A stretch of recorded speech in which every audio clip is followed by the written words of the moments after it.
어제 보도해드린 경남개발공사 특혜 채용 의혹에 대해 경상남도가 사실 확인에 나섰습니다.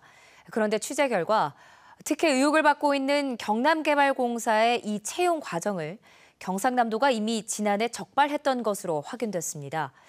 하지만 핵심인 특혜성 여부 등은 제대로 조사되지 않았고 이후 조치도 미흡했습니다. 보도에 손원혁 기자입니다. 홍준표 전 경남도지사의 외곽 조직으로 알려진 대오산학회의 지난 2013년 모지회 창립 총회. 사회를 맡았던 40대 A씨는 지난 2013년 말 경남개발공사 정규직에 채용됐습니다. 기존의 채용 전형을 갑자기 바꿔 특혜 의혹이 제기된 이 채용은 지난해 말 정부의 지방공공기관 채용비리 특별점검에서 부적정하다고 지적됐습니다.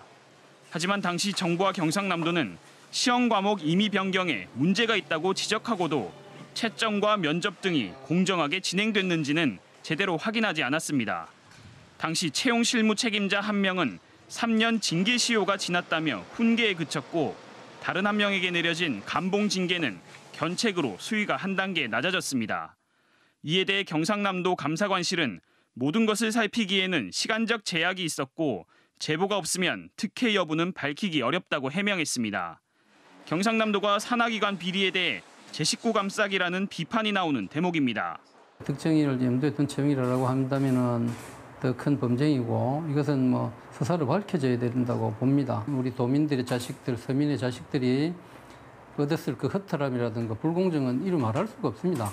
개발공사에 대한 경상남도의 종합감사는 5년 전인 지난 2013년이 마지막.